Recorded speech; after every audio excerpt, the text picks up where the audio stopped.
नमस्ते। Pakistan petroleum limited ने announce कर दिया है कि वो सिंध के कोस्ट के पास कराची से अराउंड 130 किलोमीटर दूर एक आर्टिफिशियल आइलैंड बनाने जा रहे हैं। वो 25 ऑयल वेल ड्रिल करेंगे।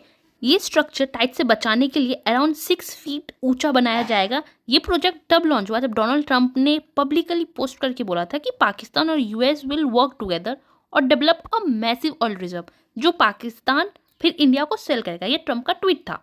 इस पोस्ट के बाद पाकिस्तान ने एक्सप्लोरेशन लाइसेंस को इशू किया और अब आइलैंड बनाने का प्लान करे। लेकिन सवाल अब ये है, क्या पाकिस्तान के पास एक्चुअली में ऑयल रिजर्व है? पाकिस्तान खुद 80% से ज़्यादा ऑयल इंपोर्ट करता है। 2019 में भी उन्होंने कहा था कि कराची के पास खेकरा 1 वेल ड्रिल किया था और कुछ भी नहीं मिला था। पाकिस्तान ने बहुत हाइप बनाया था कि ऑयल मिलेगा, गैस मिलेगा, 50 साल पाकिस्तान का नीड्स पूरा होगा, लेकिन एंड में क्या मिला? कुछ नहीं। तो फिर इनके पास एक कॉन्फिडेंस कहाँ से आता है, वो बिल्कुल समझ नहीं आता मुझे। आज के दिन पाकिस्तान जैसा देश जिसको आर्टिफिशियल आइलैंड का टेक्नोलॉजी का बेसिक आइडिया तक नहीं है, वो आइलैंड बना रहा है। और ये कोई पहली बार नहीं है कि कोई देश आइलैंड बना रहा है आर्टिफिशियल। इससे पहले जापान ने, चाइना ने किया, यूएई ने किया और इन सभी के आइलैंड डूबे हैं। जापान जो बुलेट ट्रेन्स बनाता है, यूएसए जो एक सुपर पावर है, उन सब के आइलैंड डूब गए हैं। तो पाकिस्तान जिसको इस फील्ड का ABC भी नहीं पता, उसका आइलैंड का फ्यूचर क्या होगा, ये सोचने वाली बात है। मुझे यही लगता है कि पाकिस्तान ट्रंप को पागल बना रहा है। ट्रंप ने उस बात के हाइव में आके कि पाकिस्तान के पास तेल है, ये है, वो है, उसमें उन्होंने इंडिया को टारगेट किया। ट्रंप ने बोला पाकिस्तान इंडिया को ऑयल बेचेगा फ्यूचर में आके। और ये बात मेरे को जहाँ तक लगता है, कोई ऑयल और गैस नहीं निकलने वाला।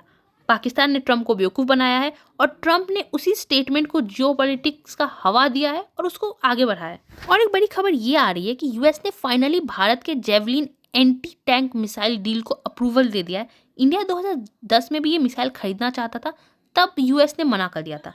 लेकिन अब आज जब अप्रूवल आ गया है, इसका मतलब सिंपल है कि इंडिया यूएस का टाइज जो वो थोड़ा बहुत इम्प्रूव हो रहा है। हमारे डिफेंस में कभी टाई खराब नहीं हुए थे, लेकिन इंडिया और यूएस का टाई थोड़ा बहुत खराब हुआ था, या बोलो ट्रंप ने खराब कर दिया था। ये हमारी इकोनॉमी को डेड बोलना, हम पे 50% का टैरिफ लगाना, 25% चलो समझ में आता है, 25% और लगाना क्योंकि हम रशिया से ऑयल खरीदते हैं, ये समझ में नहीं आता है।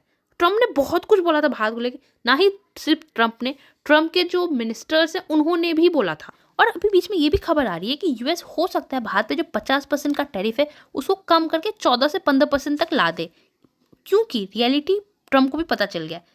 ट्रंप ने ये देखा है कि भारत उनके सामने झुक नहीं रहा है। यूएस की इकोनॉमी इन्फ्लेशन में जा रही है, महंगाई बढ़ती जा रही है, और भारत के साथ जो रिलेशन अगर यूएस खराब करते हैं तो इंडो पैसिफिक में चाइना को कंट्रोल करना मुश्किल हो जाएगा।